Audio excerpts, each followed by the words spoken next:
Hello friends, आप सभी का स्वागत है हमारे इस यूट्यूब चैनल में। दोस्तों, मैं आज आपको ग्राफिकल मेथड बताने वाला हूँ। ग्राफिकल मेथड के एग्जांपल्स लेंगे कुछ, इन्हें किस प्रकार से सॉल्व किया जाता है यही बताने वाला हूँ। यह एग्ज़ाम में पूछे जाते हैं क्वेश्चन ऑपरेशन रिसर्च में। तो ग्राफिकल मेथड दोस्तों बहुत ही ईजी मेथड है। तो देखिए यहाँ पे सबसे पहले क्या है, example maximum Z is equal to क्या दिया हुआ है, 45x1 प्लस 80x2। और सब्जेक्ट टू कांस्टेंट दोस्तों क्या है, 5x1 plus 20x2 is less than is equal to 400 and 10x1 plus 15x2 is less than is equal to 450। यह दो कांस्टेंट दिए हुए subject to constant and restriction है हमारे पास x1 x2 is greater than is equal to 0। यानी restriction ये है कि x1 और x2 की जो वैल्यू है वो 0 हो सकती है, लेकिन 0 से छोटी नहीं हो सकती या 0 से बड़ी होंगी। ओके, तो अब हम इसे सॉल्व करेंगे। सबसे पहले क्या करना होता है दोस्तों कि ये जो लेस देन जो है, लेस देन जो है, इन्हें हम इज इक्वल टू यानी इनइक्वलिटीज़ में चेंज कर लेंगे। यानी convert all inequalities into the equation of simply taken is equal to sign. हमें इस साइन को इज इक्वल टू साइन में चेंज करना होगा सबसे पहले। तो दोस्तों देखिए, सबसे पहले हम करते हैं यहाँ स्टेप 1। ओके, स्टेप 1 हम मैक्सिमम को मैक्सिमम लिखेंगे। Z is equal to 45x1 plus 80x2। फिर इसके बाद जो है सब्जेक्ट टू कांस्टेंट दोस्तों, इसको हम 5x1 plus 20x2 is equal to 400 करेंगे। इसके बाद जो सेकेंड इक्वेशन, इसको 10x1 plus 15x2 is equal to 450। Then जो रिस्ट्रिक्शन है x1 x2 is less than is greater than is equal to 0। इस प्रकार से लिखेंगे। ये हमारे पास इक्वेशन 1 हो जाएंगी, ये इक्वेशन 2। इन्हें हम इक्वेशन 1 एंड इक्वेशन 2 दे देंगे। ओके दोस्तों, इसके बाद हम क्या करेंगे, इसके बाद करेंगे दोस्तों हम सबसे पहले ये जो इक्वेशन 1 है, इक्वेशन 1 में step number 3, step number 2, step 2 में क्या करेंगे, स्टेप 2 में करेंगे फ्रॉम इक्वेशन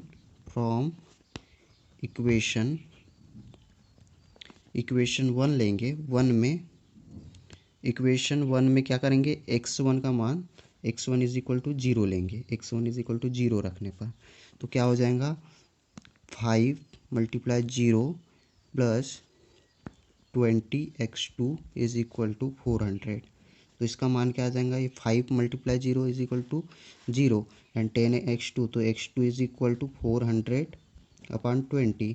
तो ये कट गया, तो ये आ गया 20। x2 इज इक्वल टू क्या आ गया, 20। अब हम x2 इज इक्वल टू 0 रखेंगे, जैसा from equation 1 x2 is equal to 0। Okay, तो क्या हो जाएगा यहाँ पे 5 multiply x1 plus 20 multiply 0 is equal to 400। तो 20 मल्टीप्लाई 0 करेंगे तो 0 हो जाएगा and x1 is equal to क्या हो जाएगा, 400 अपॉन 5। तो 5 से डिवाइड कर देंगे हम तो 80 आ जाएगा। तो x1 का मान क्या हो जाएगा दोस्तों, 80। तो हम इसे इस प्रकार से लिख सकते हैं, कॉलम बना करके। कॉलम में क्या है दोस्तों कि समझ में आ जाता है जल्दी से। ओके, तो ये x1 और ये x2। जब हमने दोस्तों x1 को 0 लिया था, तो x2 का मान कितना आया था, 20। और x2 को 0 लिया था तो मान कितना आया, 80। ओके, 80 आया। तो ये हमारी इक्वेशन नंबर फर्स्ट सॉल्व करके हो गई। अब इसके बाद देखते हैं सेकंड इक्वेशन। सेकंड इक्वेशन क्या है दोस्तों, सेकंड इक्वेशन है 10x1। तो यहाँ हम x1 की जगह 0 ले लेंगे, यहाँ लिख लेंगे पहले from equation 2 put x1 is equal to 0।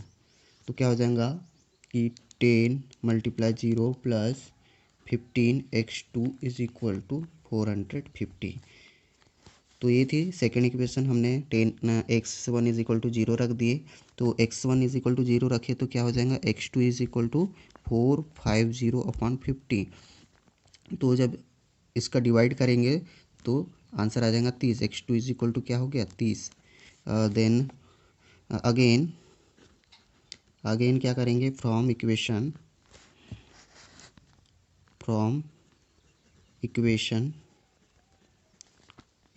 2 put x2 is equal to 0 लेंगे। अब क्या लेंगे, x2 इज इक्वल टू 0। तो क्या हो जाएगा 10x1 plus 15 × 0 is equal to 450। तो अब 15 × 0 0 हो गया। तो x1 इज इक्वल टू क्या आ जाएगा 450/10। तो 10 से 10 कैंसिल। तो x1 इज इक्वल टू क्या हो गया 45। तो अब हम इसे भी कॉलम बना करके लिख लेंगे। तो देखिए x1 और ये x2। जब हमने x1 इज इक्वल टू 0 लिया तो x2 का मान 30 आया, और x2 इज इक्वल टू 0 लिए तो x1 का मान 40 आया। अब स्टेप थर्ड क्या होती है दोस्तों, स्टेप थर्ड इसमें हमें ग्राफ बनाना होता है। ग्राफ बनाएंगे तो सबसे पहले हम ये ले लेते, ग्राफ के लिए लाइन खींच लेंगे दोस्तों। मैं इसी यहाँ बना के दिखा देता हूँ आपको। ये 0 है, ओके। ये 10, 20, 30, 40, 50 आप अच्छे से बना सकते हो। यहाँ पे भी 10, 20, 30, 40 और ये 50।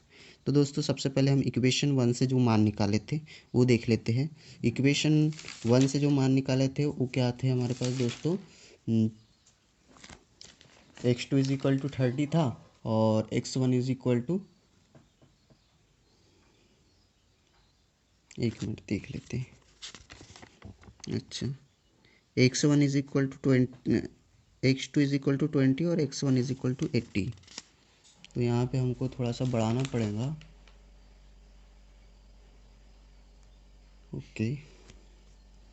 तो देखिए ये जो है दोस्तों, इसको हम और थोड़ा सा आगे बढ़ा लेते हैं। यहाँ 60 आ जाएगा, यहाँ 70 और यहाँ 80, ओके।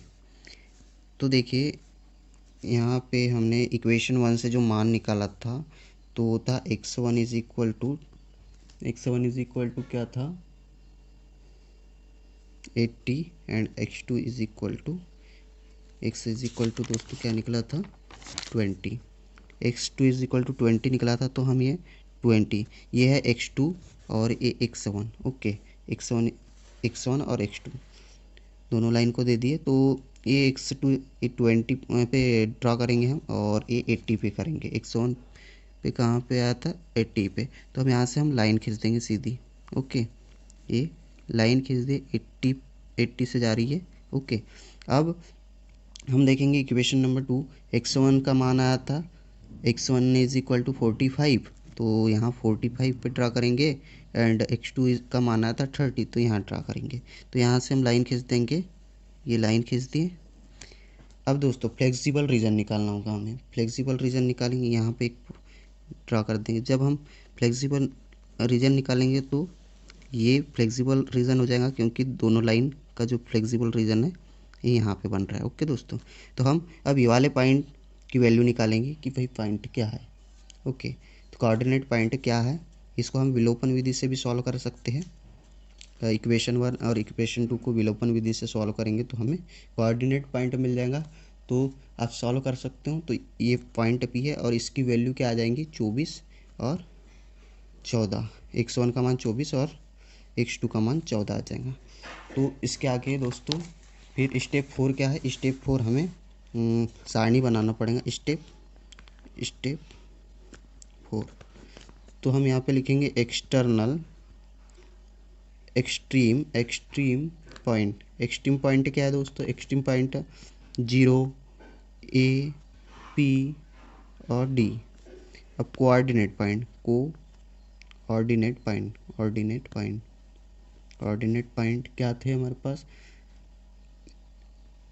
0 में 0 0, एक्स और वाई के x1 और x2 के मान क्या थे 0 0, ए में था 0 20, और पी में जो कोऑर्डिनेट पॉइंट मिला हमको 24 और 14, एंड डी में मिला हमको 45 और 0। ओके, तो अब हम value of objection function z is equal to क्या थी 45x1 प्लस 80x2, ये जो हमारे पास मैक्सिमाइज इक्वेशन है वो लिखे हमने यहाँ।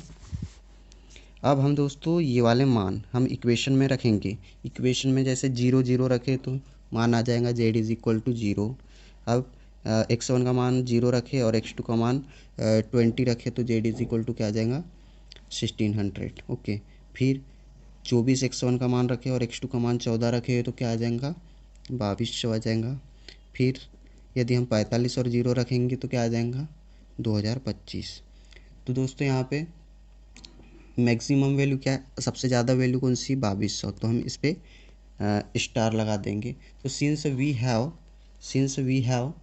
to maximize the value of z, the maximum value of z occur at P24 and 40 which is 2200। Okay, तो यह मैक्सिमम वैल्यू और हमें यही फाइंड करना था भाई मैक्सिमम वैल्यू किस पॉइंट की निकलेंगी। ओके, तो ये थी ग्राफिकल मेथड, और इसके बाद हम और भी अच्छे तरीके से एग्जांपल्स को सॉल्व करेंगे और एक नई वीडियो के साथ आएंगे। तो दोस्तों हमारे इस चैनल को सब्सक्राइब कर दीजिए और वीडियो को लाइक कर दीजिए। Thank you.